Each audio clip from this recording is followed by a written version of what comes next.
Jesús, el verdadero pastor, les habla a los gobernantes de todos los tiempos.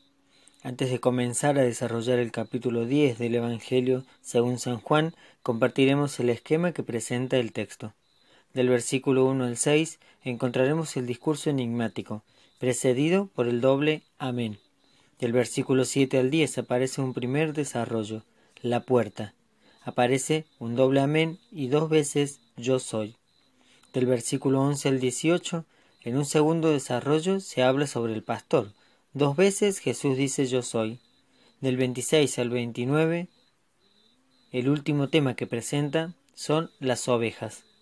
El relato en general se detiene a describir la relación que se da entre el pastor y las ovejas por medio de la voz del pastor. Las ovejas escuchan su voz cuando él las llama por su nombre. Es habitual que los pastores pongan a alguna oveja un nombre que haga referencia a alguna cualidad suya, pero aquí importa el verbo conocer, con el sentido que tiene en las lenguas semíticas y en los textos bíblicos. No solamente hablan de la operación intelectual, sino de la experiencia. El conocimiento se expresa en el cuidado personal que Jesús tiene de cada uno de los creyentes, entregándose a sí mismo para darles la vida. Describe el comportamiento de las ovejas, cómo conocen su voz, lo siguen cuando Él las saca y va delante de ellas. En cambio, huyen ante una persona extraña porque no conocen su voz, como aparece en el versículo 5. En el capítulo 10, versículo 7, mediante la proclamación del título Yo soy, Jesús comienza identificándose con la puerta. Yo soy la puerta de las ovejas.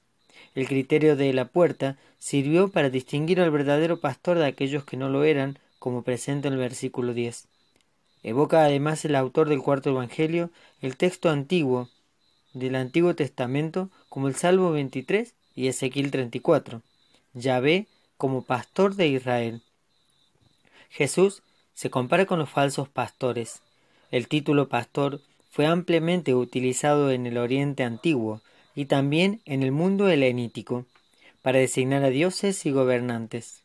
También en Israel se evoca a Dios como pastor y se presenta el único camino hacia la salvación.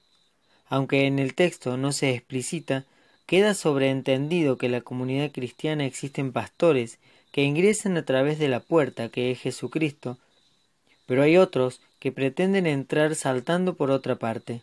Podrían ser las autoridades judías, principalmente fariseos y saduceos, que pretenden ser los verdaderos pastores del pueblo. En el capítulo anterior, en el capítulo 9, los fariseos han intentado, con su interpretación de la ley de Moisés, alejar al ciego de la fe en Jesucristo, y más tarde los sacerdotes serán los encargados de entregar a Jesús para que sea ejecutado. Pero se debe incluir también ciertos líderes del pueblo que se habían presentado, y se seguían presentando, con pretensiones mesiánicas. Jesús es el único camino que conduce a la salvación y queda rechazada cualquier otra alternativa que se proponga. Se presenta como la puerta a la que debe entrar para hallar la salvación en el versículo 9. La salvación es la liberación de la muerte. En la segunda parte de este versículo se retoma la figura de las ovejas para decir que entran y salen. Esta es una expresión que indica la total libertad de acción al interior de las comunidades cristianas. Nadie es su dueño.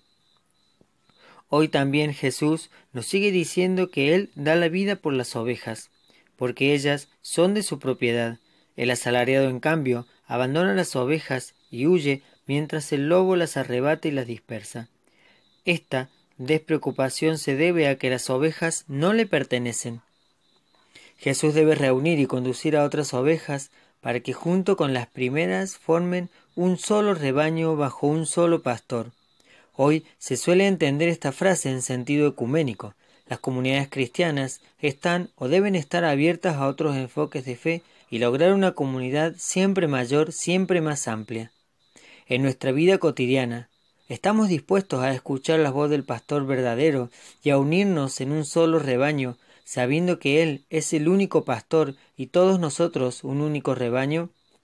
¿Cómo entendemos la fórmula Iglesia abierta? ¿Qué sabemos sobre el movimiento ecuménico en el mundo actual? ¿Qué resuena en nuestro corazón cuando el Papa Francisco habla de Iglesia en Salida,